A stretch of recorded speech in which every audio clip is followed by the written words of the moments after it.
Hi hello welcome to our channel. నేను మీ సిరి. ఈరోజు మనం చెప్పుకోబోయే కథ ఇష్టమైన సకడ పార్ట్ 80. సరిగ్గా నెల రోజుల తర్వాత ఈ నెల రోజుల కాలం ఎప్పటిలాగే గడిచిపోయింది. రాత్రి 7 గంటల సమయం. హైదరాబాద్లో పేరున్న పెద్ద ఫంక్షన్ హాల్ అది. బంధుగణాలతో నిండిపోయింది. పెద్ద పెద్ద వ్యాపారవేత్తలతో కలకల్లాడుతోంది. ఎటు చూసినా ఏదో డిగ్నిటీ ఉట్టిపడేలా ఉన్న అలంకరణలు. పీటల మీద కూర్చుని ఉన్న గగన్ పంతులు గారి మంత్రాలకి అనుగుణంగా నడుచుకుంటూ ఆయన చెప్పినవి చేస్తున్నాడు. నిలువుటద్దం ముందు కూర్చుని ఉంది ధరణి. ఆ పక్కనే శృతి ఉంది. బ్యూటీషియన్ మరోసారి ధరణి వైపు చూసి అన్నీ చెక్ చేసుకుంది. ఆ అమ్మాయి బయటకి వెళ్ళిపోగానే ధరణి ముందుకొచ్చింది శృతి. మెరూన్ కలర్, ఆరెంజ్ కలర్ కలబోసిన పట్టు చీరలో, నిండైన నగలతో, పెళ్లి కూతురు అలంకరణలో, నుదుటిన బాస్కం బుగ్గ చుక్కతో మరింత కొత్తగా ముచ్చటగా ఉంది ఈ ధరణి.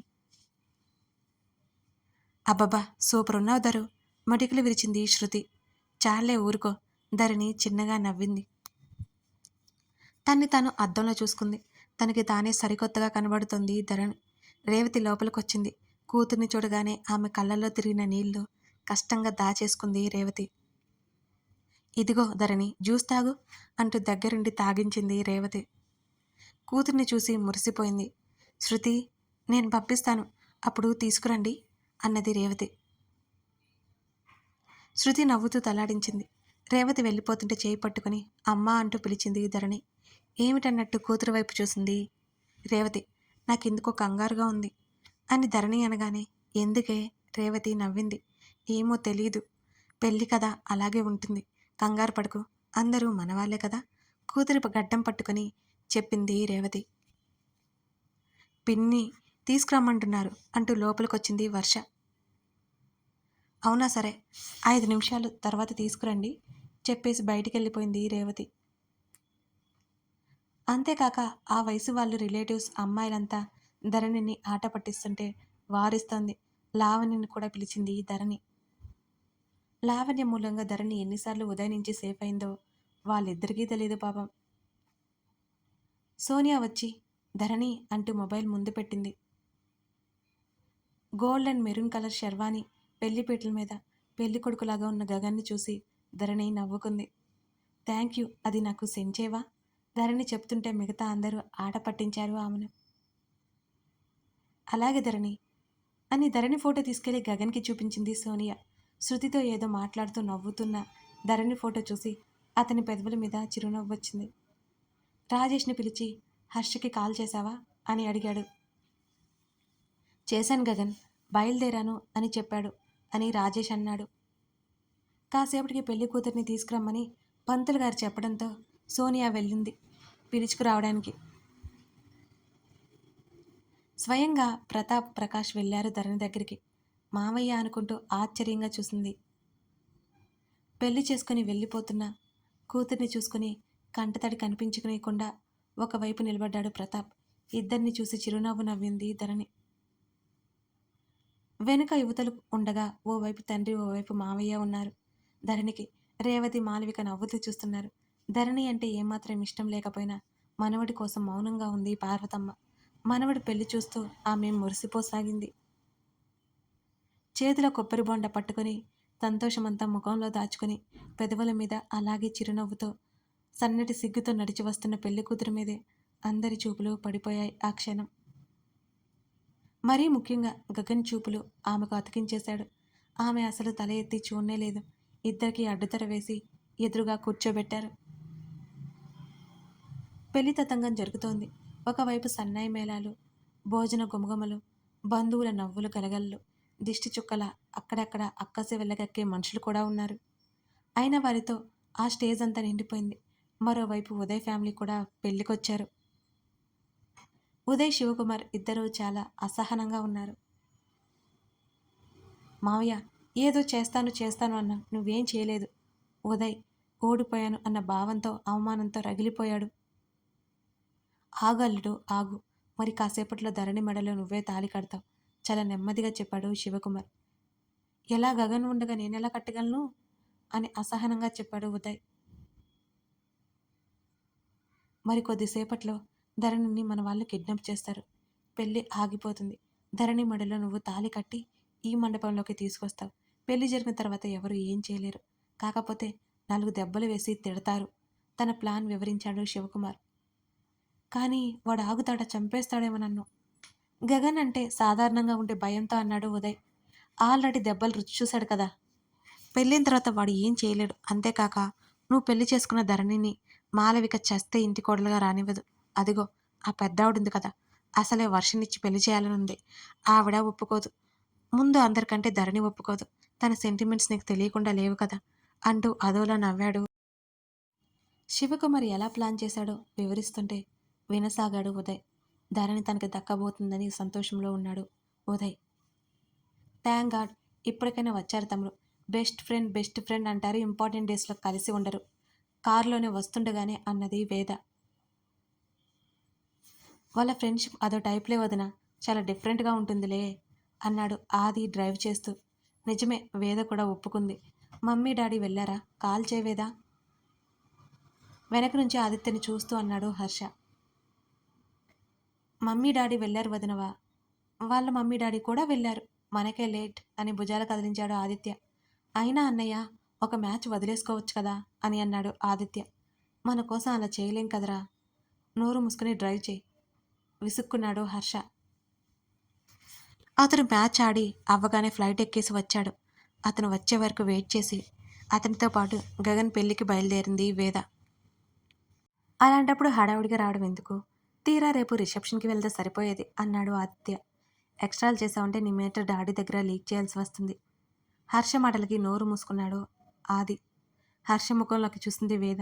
అతను గగన్ మ్యారేజ్కి త్వరగా వెళ్ళలేకపోయినందుకు అతను ఎంత బాధపడుతున్నాడో వేదకి అర్థమవుతూనే ఉంది. వాళ్ళిద్దరి పెళ్లి దగ్గరుండి గగన్ జరిపించాడు. అదే హర్ష ఫీల్ అవుతున్నాడని వేదకు కూడా అర్థమైంది. వెళ్తున్నాం కదా, గగన్కి నీ సిచ్యువేషన్ తెలుసు. డోంట్ ఫీల్ హర్ష అని అతని చేతిని నెమ్మదిగా తన చేతిలోకి తీసుకుంది వేద. నెమ్మదిగా అన్నాడు. మొదటి నుంచి అతను వేదని ఎప్పుడూ అర్థం చేసుకోలేకపోయాడు.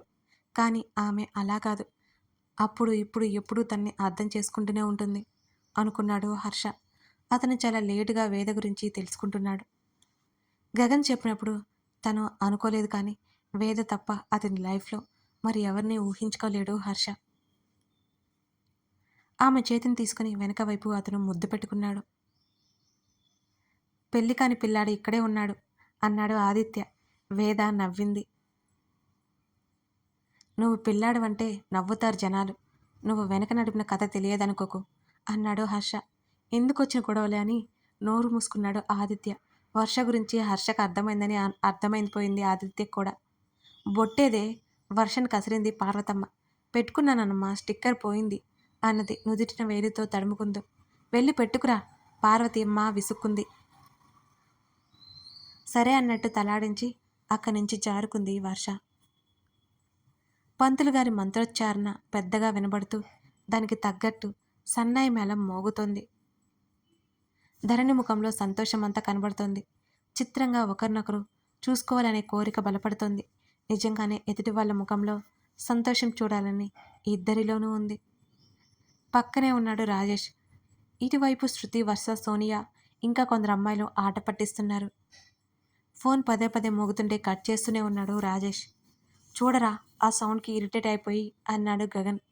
రాజేష్ కాల్ లిఫ్ట్ చేశాడు. మరుక్షణం అతని చేతిలో ఫోన్ జారిపోయి గగన్ పక్కన పడింది.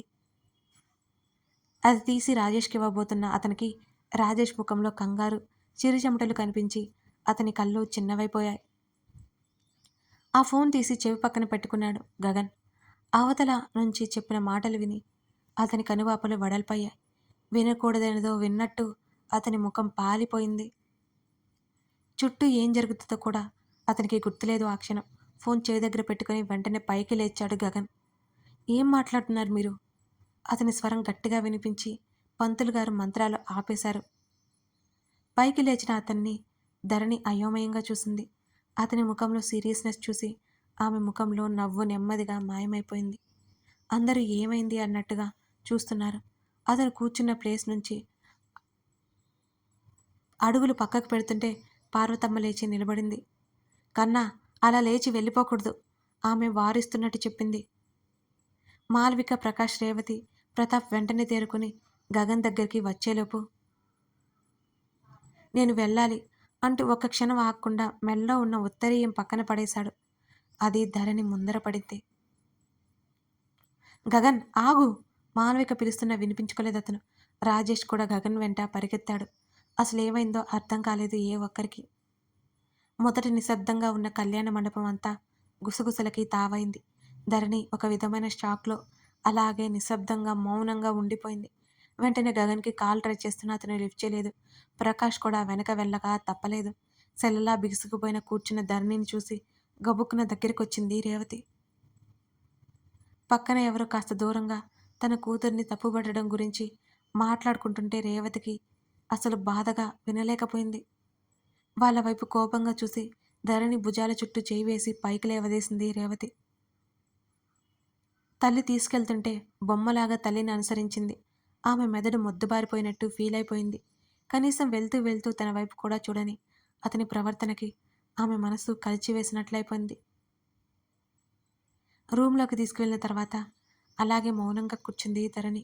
అక్కడ ఉన్న వాళ్ళకి సమాధానం చెప్పలేక పక్కకు వచ్చి భర్తకు కాల్ చేసింది. అప్పటికే ప్రతాప్ కూడా అక్కడే ఉన్నాడు. భోజనాలు చేసి అందరినీ వెళ్ళిపోమని చెప్పాడు. ఇంకేం చేయలేక ప్రకాష్ కూడా లిఫ్ట్ చేయకపోవడంతో ప్రతాప్ దగ్గరికి వచ్చింది మాలవిక. అన్నయ్య ఎవరు కాల్ లిఫ్ట్ చేయట్లేదు. ఆమెకు చెప్పలేనంత కంగారుగా ఉంది. అందరినీ భోజనం చేసి వెళ్ళమని చెప్పు మాల అంటూ కూతురి కోసం అతని అడుగులు ఆదుర్దాగా పడ్డాయి. వర్ష కూడా మాలవిక పక్కనే ఉంది. మాలవిక అందరినీ భోజనం చేసి వెళ్ళిపోమని చెప్పింది. మీరు కాసేపు ఉండమని పంతులు గారికి చెప్పింది. ఒక్కొక్కరిగా అక్కడి నుంచి భోజనాల వైపు వెళ్ళారు అందరూ. పార్వతమ్మ హడావుడిగా మాలవిక దగ్గరికి వచ్చింది. అసలు ఏమైంది? పీటల మీద నుంచి ఎక్కడికి వెళ్ళిపోయాడు? పార్వతమ్మ ఆదుర్దాగా అడిగింది. ఆవిడకి కూడా చెప్పలేనంత కంగారుగా ఉంది. ఏమో తెలీదమ్మా, కాళ్ళు చేతులు ఆడట్లేదు మాలవిక్కి. వాళ్ళిద్దరూ ధరణి ఉన్న రూమ్ వైపుకు నడిచారు. రిలేటివ్స్కి కూడా చెప్పి వాళ్ళ వెంట బయలుదేరింది వర్ష. ఉదయ్ శివకుమార్ షాక్లో ఉన్నారు.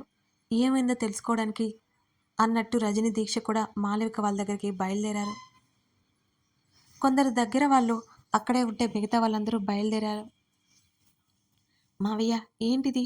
ఉదయ్కి పెళ్ళి ఆగిపోయినందుకు సంతోషంగా ఉన్నా ఛాన్స్ మిస్ అయిపోయినందుకు కష్టంగా ఉంది మరి. నేనేం చేయలేదలటు. అసలు ఏం జరుగుంటుంది? శివకుమార్ కూడా అయోమయంగా తలగొక్కున్నాడు. అందరూ వెళ్ళేసరికి ధరణి మౌనంగా కూర్చొని ఉంది. ప్రతిదానికి ఏడ్చే తన కూతురు కనీసం కన్నీటి చుక్క కార్చకపోవడంతో రేవతికి భయం పట్టుకుంది. మరి అసలు ఏమైనట్టు మామయ్య? ఏం జరిగినా మన మంచికే అల్లుడు. ఇక సమయం వచ్చింది మనకి. దాన్ని ఎలాగైనా ఉపయోగించుకుని ఆ పిల్లని నీ పెళ్ళంగా చేసేస్తా అంటూ తన చెల్లెల కోసం చూశాడు. మేనకోళ్ళ కోసం చూశాడు. అక్కడ తన బావ కూడా కనిపించలేదు. మీ అమ్మని మాత్రం ఆపలేకపోతున్నాను అల్లుడు.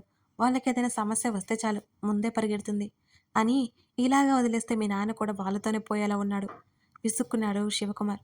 వదిలే మావయ్య, నేనున్నానుగా అని అన్నాడు ఉదయ్. వాళ్ళిద్దరికి పెళ్ళి ఆగిపోయినందుకు అతనికి చాలా సంతోషంగా ఉంది ఉదయ్కి.